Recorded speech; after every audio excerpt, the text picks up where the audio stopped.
नमस्कार दोस्तों, कैसे हो आप लोग। सबसे पहले स्टैंडर्ड डिस्क्लेमर, ये वीडियो पूरी एजुकेशन पर्पज के लिए है। कोई भी फाइनेंशियल डिसीजन लेने से पहले अपने फाइनेंशियल एडवाइजर की सलाह जरूर लें।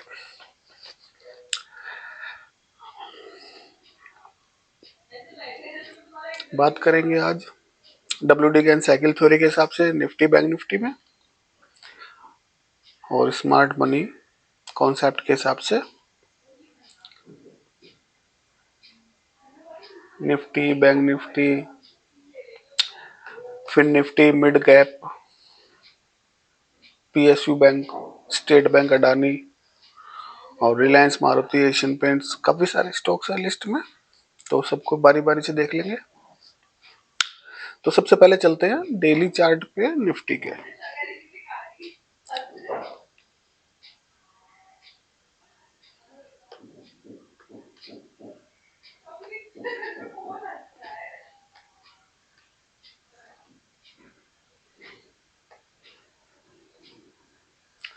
अभी तक निफ्टी बैंक निफ्टी की जो क्लोजिंग है वो इम्पोर्टेंट टाइम जोन के ऊपर है, ठीक है ना। तो आज कोई खास मूवमेंट हुआ नहीं दोनों इंडेक्स में, जहां खुले वहीं पर ही हैं अप्रोक्सीमेट, जबकि बैंक निफ्टी ने इस रेसिस्टेंस का सपोर्ट लिया, ठीक है ना। तो अभी जब तक हमारे इस टाइम रेसिस्टेंस के ऊपर है, मार्केट को ऊपर ही रहना चाहिए। किसी रीजन से इस टाइम जोन के अंदर आ रहा है और इसके नीचे क्लोजिंग कर रहा तो ही बेरिश होना है, अदरवाइज मार्केट अभी बुलिश ही रहने वाला है, ठीक है ना। लेवल्स ये आपका निफ्टी का 22,850 जाना चाहिए और बैंक निफ्टी में पहला होगा 47,750 के आसपास। तो ये टाइमलाइन ऑलरेडी काफी टाइम हो गया इसको स्टार्ट हुए, 1 2 3 4 5 7 8 दिन हो गए, लेकिन अभी कुछ खास मूवमेंट नीचे तो मिल गया था हमको। अप्रोक्स 800 से 1000 पॉइंट बैंक निफ्टी में मिले थे और निफ्टी में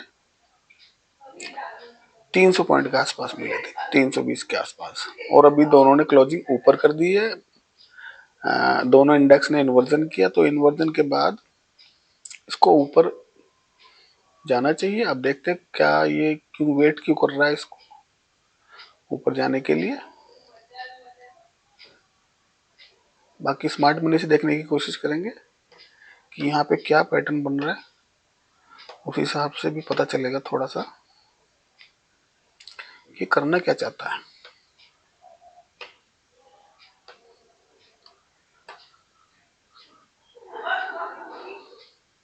स्मार्ट मनी के हिसाब से ये कौन सी डेट है हमारी, 1 मार्च, ठीक है ना। 1 मार्च को निफ्टी ने बुलिश सिनेरियो क्रिएट किया और बॉस किया। जब बॉस कर देता है उसके बाद हमको देखना होता है इंड्यूसमेंट, और अभी तक ये हाई कौन सी तारीख का है, 2 तारीख, कल का एक हाई शनिवार था, चलो वो भी ट्रेडिंग का था, तो 3 और 4, आज 4 तारीख हो गई और अब तक ये हाई क्रॉस नहीं कर पा रहा, ठीक है ना। तो सबसे पहले ये इंड्यूसमेंट ले ले यहाँ पर 22,317 के आसपास। तो ये इंड्यूसमेंट लेगा तो फिर हम इसका स्ट्रक्चर मैप करेंगे। अभी तो ये इसमें कुछ छेड़खानी नहीं कर सकते जब तक इंड्यूसमेंट नहीं लेता। इंड्यूसमेंट के बाद हमें पता चलेगा कि इसमें करना क्या चाहिए। हालांकि इंड्यूसमेंट लेगा तो हमको नीचे से बाय करेंगे इसको, ठीक है ना। ये लगा हुआ है पीओआई, ये तो पुराना लगा हुआ है, ये तो टारगेट आ गए। एक फ्रेश लगा देता हूँ मैं इसके अंदर कि कहाँ से बाय करना चाहिए इसको।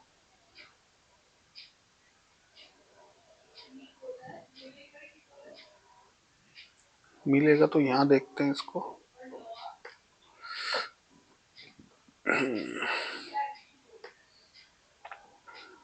छोटे ही है, ठीक है ना। यहाँ मिलेगा तब जाके सिनेरियो देखेंगे, यहाँ पर छोटा सा स्टॉप लॉस करेंगे। फिलहाल मेमोरी के लिए लगा दिया है कि यहाँ पे मिलेगा हमको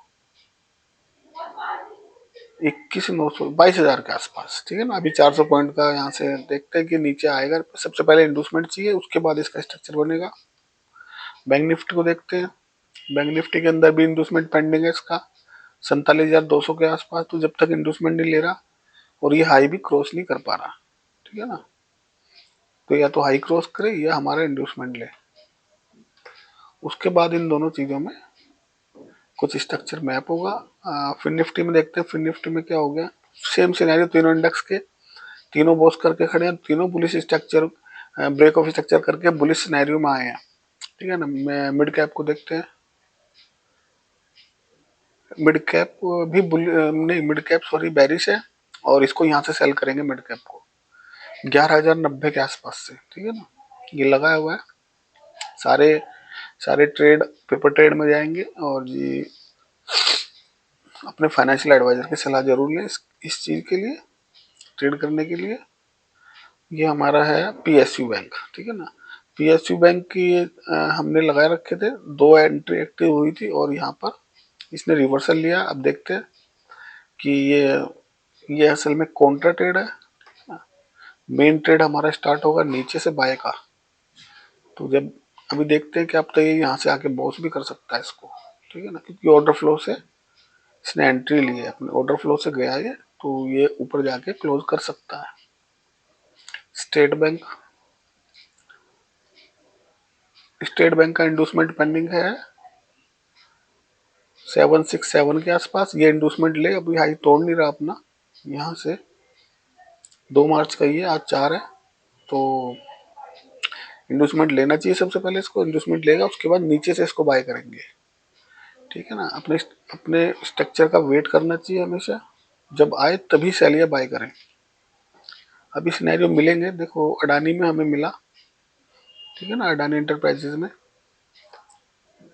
ये दिखाता हूँ मैं आपको, ये लगाया हुआ है कल का ही है, मतलब कल परसों जब भी लगा था, तो इसका ये ट्रेड एक्टिव हो चुका है अडानी में, ठीक है ना। अब क्या है, और ये अपने प्रीवियस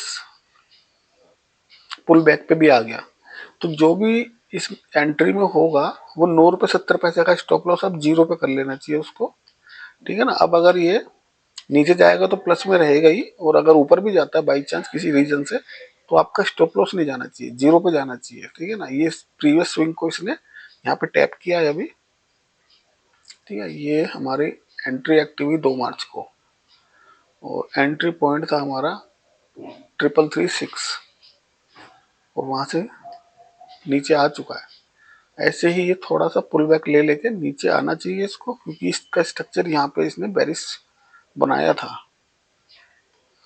रिलायंस को देखते हैं, रिलायंस में क्या हो रहा है। रिलायंस ने शायद बॉस किया, रिलायंस ने बॉस किया है और स्ट्रक्चर को ब्रेक किया। अब इसके अंदर इंडूसमेंट अभी पेंडिंग है, तो रिलायंस यहाँ पे इंडूस करेगा 2995 के आसपास। उसके बाद हम इसको बाय करेंगे एक्सट्रीम पे, ये नीचे आना आएगा तो बाय करेंगे, अदरवाइज वेट करना है हमको, ठीक है ना। क्या पता इंडूसमेंट से ही ऊपर चला जाए, हालांकि जाता नहीं है, इंडूसमेंट होता है अपने डिसीजनल पे गया पिछली बार, यहाँ पे इंडूसमेंट हुआ एक्सट्रीम पे आके, है ना, चौक किया, और फिर यहाँ पे इंडूसमेंट लेके ये पूरा ऊपर आया। अब अगेन इंडूसमेंट लेगा नीचे आएगा, तो यहाँ से बाय करेंगे, कोई भी सेल नहीं करेगा, बाय करना है, ठीक है ना। जब सेल का सिनेरियो बनेगा तो मैं बताऊंगा। मारुति, मारुति के अंदर एक्टिव हो चुका है, और सबसे पहले देखिए मारुति बैरिश है क्या, पीछे के हट गए शायद इसके, कोई बात नहीं। मारुति बुलिश है, और एक मिनट, नीचे से इंडूसमेंट लिया है, तो ये तो बैरिश होना चाहिए, ठीक है ना, क्योंकि अगर ये हमारा नीचे से इंडूसमेंट हो रहा है तो यहाँ से सेल करेंगे ये। एक मिनट, चलो इसको रहने दो। तो ये मेन मेन ट्रेड है हमारा, ठीक है ना। इसका स्टॉप लॉस और टारगेट क्या है ये देख लेते हैं एक बारी, 510 और 84। एशियन पेंट,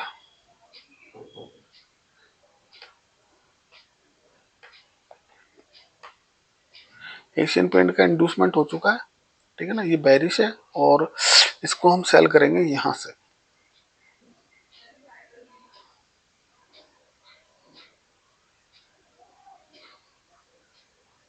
स्टॉप लॉस देखते हैं कितना आ रहा है इसमें। 25 रुपए के आसपास आना चाहिए, 25 रुपए के आसपास रखेंगे, 25 या 26 रुपए। और टारगेट हमारे ये होंगे 234 के। एंट्री पॉइंट होगा 3012, ठीक है ना। ये हो गया एशियन पेंट। इसके बाद डीएलएफ में देखते हैं, डीएलएफ में क्या चल रहा है। डीएलएफ ने बॉस किया और ये शायद इंडोसमेंट अभी इसका पेंडिंग है, कुछ पॉइंट से छूटा हुआ है, ठीक है ना। तो जब इंडोसमेंट ले लेगा उसके बाद डीएलएफ हमको मिलना चाहिए यहाँ पर 8885 पे, यहाँ पे बाय करेंगे। और जैसे कल की वीडियो में समझाया था कि यहाँ पे जब आएगा तब हम लोअर टाइम फ्रेम पर जाके कंफर्मेशन लेंगे, तो हमारा स्टॉप लॉस और छोटा होना चाहिए। तो लोअर टाइम फ्रेम पे 2 रुपये 25 पैसे का स्टॉप लॉस आ रहा है, तो यहाँ पे कोशिश करेंगे कि स्टॉप लॉस छोटे से छोटा हो। AU bank, AU bank bearish है और इंडोसमेंट ऑलरेडी हो चुका है, ठीक है ना। तो एयू बैंक को कोशिश करेंगे इसके एक्सट्रीम पे मिले हमको, तो यहाँ से सेल करना है 608 से। बाकी पॉइंट इसका ये भी है 595 के आसपास। यहाँ पे रिएक्शन देखेंगे क्या दे रहा है, और एक्सट्रीम पे मिलेगा तो जरूर इसको सेल करेंगे। छोटा स्टॉप लॉस है वहां पर, ठीक है ना, 2 रुपये 25 पैसे का स्टॉप लॉस है। कोटक, कोटक को सेल करेंगे यहाँ से, इसको आने दो अपने स्ट्रक्चर पे, ठीक है ना। एक्सट्रीम पे आने दो इसको, यहाँ पर 1765 रुपये 60 पैसे, स्टॉप लॉस छोटा सा, टारगेट बड़े हैं। कोटक बेरिश है। इन्फोसिस, इन्फोसिस ने आज चौक कर दिया, देखते क्या।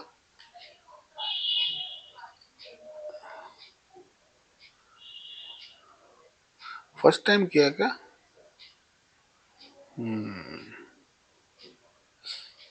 इन्फोसिस कन्वर्ट हो गया बुलिश टू बेरिश, ठीक है। और ये इसने यहाँ पर चौक कर दिया। फर्स्ट इंडिकेशन बेरिश का आज दिया इन्फोसिस ने। अब क्या कर सकते हैं इसके अंदर, अभी नहीं बेचना, अभी तो इसने बताया कि मैं बेरिश हो गया, ठीक है ना। अब करना क्या है,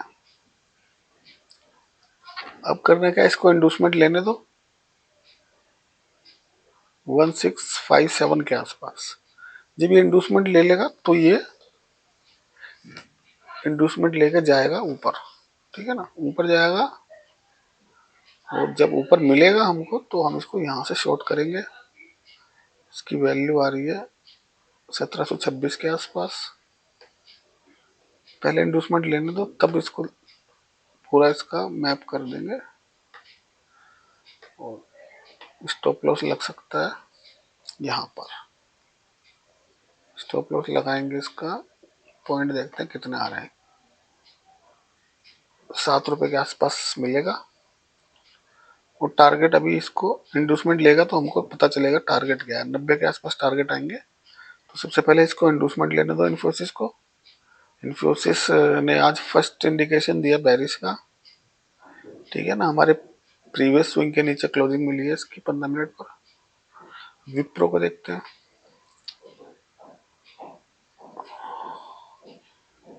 विप्रो बुलिश है और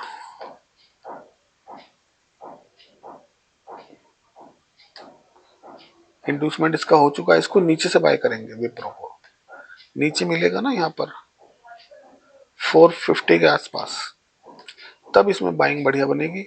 वैसे बाइंग के एरिया इसके जो है अभी यहाँ पे खड़ा है, ये भी बाइंग का एरिया था 513 के आसपास, ठीक है ना।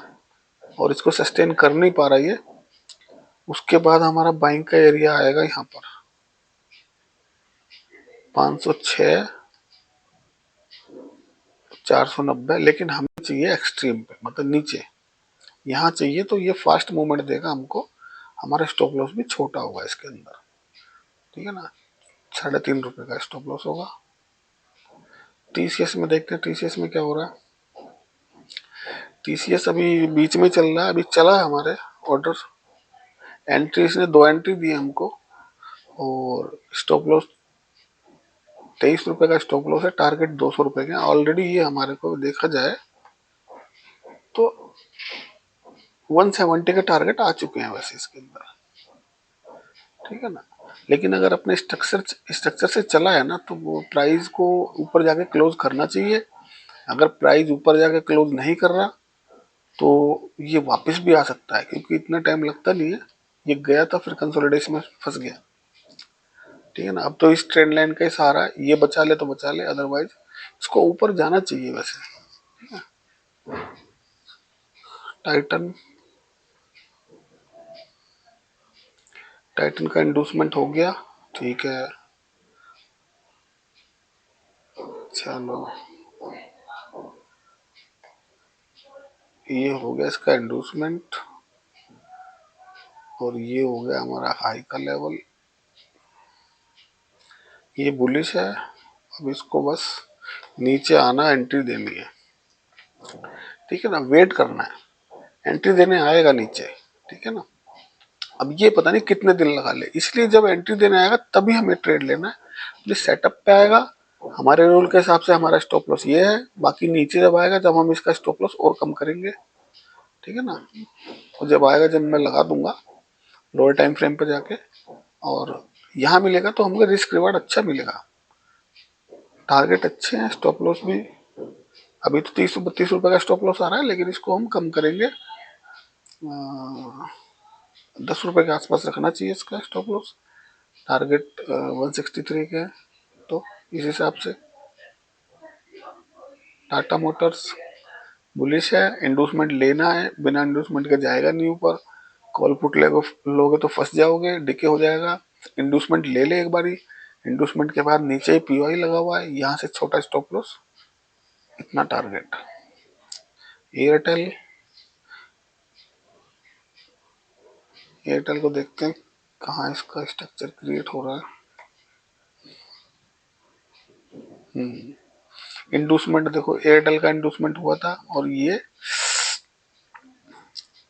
हालांकि अपने ऑर्डर फ्लो से नहीं गया, एक बार चेक करते हैं। यानी कि अगर ये यहाँ पे ड्रामा कर रहा है तो नीचे आएगा ये फिर, ठीक है ना। ये छोड़ दिया इसने पॉइंट, ये पॉइंट इसने छोड़ दिया है।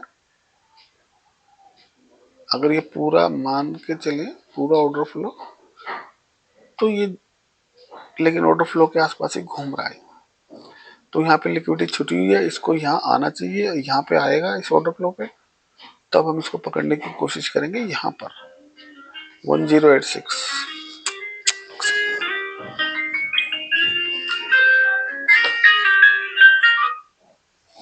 ठीक है। यहाँ आएगा तो लेंगे, अदरवाइज छोड़ देंगे इसको, क्योंकि ये बहुत ड्रामा देखो ऊपर से आ रहा है ना, कितना टाइम वेस्ट कर रहा है ये। 13 फरवरी से यही घूम रहा है ना, और 5 मार्च हो गई, क्लियर डायरेक्शन दे नहीं रहा। यहाँ पे टैप करे, लिक्विडिटी ग्रैब करे और तुरंत भाग जाए ऊपर। जब तक ये नीचे नहीं आएगा ऐसे ही घूमता रहेगा ये, ठीक है ना। नवीन फ्लोरिन नवीन फ्लोरिन बैरिश है और इंडूसमेंट हो चुका है, ठीक है ना। इसको यहाँ से सेल करेंगे 3216 के आसपास, यहाँ पे छोटा सा स्टॉप लॉस रखेंगे, 10 रुपए का टारगेट अच्छे मिलेंगे। आएगा पूरे टारगेट देगा, ठीक है ना, लेकिन वेट करना पड़ेगा,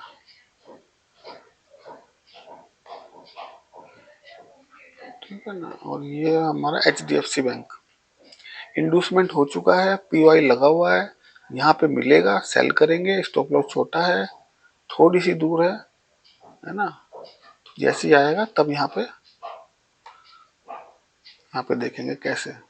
देखो लो से बेरिश है, स्टॉक बेरिश है, काफी टाइम से देखो चल रहा है, इंडूसमेंट लेता है, पीओआई पे जाता है और टारगेट पे आता है। ये आपने कई बार देखा होगा, मैं दिखाता हूँ जब भी बनता है। किसी किसी दिन तो जब ज्यादा वोलेटाइल होता है मार्केट, तो सारे स्टॉक एक साथ में इंड्यूस करेंगे, एक साथ में एंट्री देंगे, एक साथ में टारगेट भी देंगे। उसके लिए वेट करना पड़ेगा, पेशेंस रखना चाहिए, पेशेंस रखना पड़ेगा। विदाउट पेशेंस नहीं होगा, विदाउट पेशेंस में तो नुकसान हो जाएगा। ठीक है ना, सेटअप पे आएगा, आपको सब चीज मिलेगी वहां पर। आईसीआईसी बैंक बुलिश है और ये इंडूसमेंट इसका हो चुका है। यहाँ पे मिलेगा आईसीआईसी बैंक 1045 के आसपास। यहाँ पे छोटा स्टॉप लॉस 1:10 का मैं रखता हूँ ज्यादातर, तो ₹5 का स्टॉप लॉस, तो 50 का टारगेट होना चाहिए। ऐसे इसमें ₹4.60 या 4.5 का स्टॉप लॉस है, तो ₹45 आने चाहिए इसके अंदर। बाई चांस कभी कभी स्टॉप लॉस भी ले लेता है तो वो दे देना चाहिए उसको, मार्केट को। सिप्ला, सिप्ला बुलिश है और इसके बाद देखिए ये क्या कर रहा है यहाँ पर। सिप्ला बुलिश है लेकिन नीचे आ रहा है, ठीक है ना, अकॉर्डिंग टू स्ट्रक्चर चलता है मार्केट। सिप्ला बुलिश है, ठीक है ना। बुलिश के बाद इंड्यूसमेंट लिया, इंड्यूसमेंट के बाद इसको इस पीओआई पे, अभी इस पे ये पेंडिंग एंट्री, ये एंट्री हो चुकी है, ठीक है ना। ये छोटी स्टॉप लॉस 4.5 के और 31, अभी ये पेंडिंग है। मैंने एक और लगाई है कि अगर बाई चांस यहाँ मिलता है तो एक बार एंट्री और बन सकती है, यहाँ पे लगा लो इसको। वैसे स्टॉप लॉस होता है ऊपर के, ठीक है ना, यहाँ पे हाई के ऊपर होता है स्टॉप लॉस और टारगेट होगा आपका यहाँ तक। छोटा सा ही टारगेट है। सन फार्मा, सन फार्मा देखो आ गया है, ठीक है ना। अब इसको देखेंगे,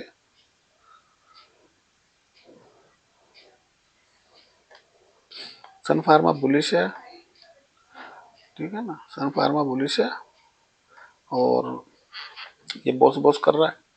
ये इंडूसमेंट लिया, एक्सट्रीम पीओआई पे लगाया हुआ है, एक्सट्रीम पीओआई पे स्वीप मिल रहा है। ये यहाँ पे क्लोजिंग नहीं हुई है, देखो इस चौक के लेवल के नीचे क्लोजिंग नहीं हुई है और इसने ये एंट्री एक्टिवेट की है, ठीक है ना। आप एंट्री मॉड्यूल पे जाना, या ये एक्सट्रीम पे है तो यहाँ पे डायरेक्ट एंट्री भी ले सकते हैं हम। इसके अंदर इसका स्टॉप लॉस है ₹5.35 का, टारगेट है ₹35.55 का। तो सन फार्मा अपने एक्सट्रीम पॉइंट पे है। यहाँ पे क्या होता है, यहाँ पे आपका स्टॉप लॉस छोटा होता है, ठीक है ना, और स्टॉक्स 80% अपने एक्सट्रीम पीओआई पे आ जाते हैं। तो इसीलिए हम एक्सट्रीम से लेने की कोशिश करते हैं कि यहाँ पे अगर स्टॉप लॉस लगेगा ना तो आप तुरंत बाहर आ भी जाओ स्टॉप लॉस देके। वैसे तो कम ही देता है, स्टॉप लॉस कम ही लगते हैं। आईओसी, इंडियन ऑयल कॉर्पोरेशन, ये बेरिश हो चुका है, ठीक है ना। इसका फर्स्ट इंडिकेशन हमारे को आईओसी ने दिया 28 फरवरी को, ये बेरिश के मोड में आया, ठीक है ना। लेकिन बेरिश होने के लिए इसको बुलिश होना पड़ेगा। ये स्ट्रक्चर की खास बात है कि कोई स्टॉक बेरिश होता है तो उसको शॉर्ट टर्म के लिए बुलिश होना पड़ेगा, कोई स्टॉक बुलिश है तो उसको शॉर्ट टर्म के लिए बेरिश होना पड़ेगा। ये मैंने कई बार आपको समझाया कि क्यों बेरिश और बुलिश होना पड़ता है। ये नीचे से आ रहा है स्टॉक, इसको थोड़ा छोटा करके दिखाता हूँ, ठीक है। ये देखो, ये देखो, ठीक है। ये ये बॉस करता करता ऊपर जा रहा है, बॉस करता करता ऊपर गया, ठीक है ना। जब बॉस कर दिया यहाँ से, और ये हमारा चौक का लेवल है, यानी कि अगर इसके नीचे क्लोजिंग मिलेगी तो स्टॉक बेरिश हो जाएगा। ये फर्स्ट इंडिकेशन होता है कि स्टॉक बेरिश के मोड में आ गया है। लेकिन बेरिश होने के लिए इसको जो ऊपर की सारी लिक्विडिटी है वो ग्रैब करनी पड़ेगी, ठीक है ना, क्योंकि स्टॉक मार्केट चलता लिक्विडिटी के ऊपर है। तो जब तक ऊपर की लिक्विडिटी नहीं लेगा या लिक्विडिटी नहीं लेगा तो नीचे नहीं गिरेगा ये, ठीक है ना। तो अब इसके एक्सट्रीम सेलिंग पॉइंट कौन कौन से हो सकते हैं। वैसे देखा जाए तो इसका ये डिसीजनल पीओआई है, यानी कि 170 की 8 के आसपास से भी ये अपना मोड एक्टिवेट कर सकता है। लेकिन ये एक बार एक्सट्रीम पे इसको आना चाहिए, है ना, या इस पॉइंट पे आना चाहिए 188 के आसपास, और एक्सट्रीम पॉइंट है हमारा 192। तो 192 पे मिलेगा तो आपको छोटा सा स्टॉप लॉस ₹2 का और ₹27 के टारगेट फिलहाल इसके रहेंगे। ठीक है, ये बात हुई सारी स्टॉक की। सारे स्टॉक हो गए, ठीक है ना। होपफुली आप समझे होंगे। तो मिलते हैं नेक्स्ट वीडियो में। थैंक यू दोस्तों।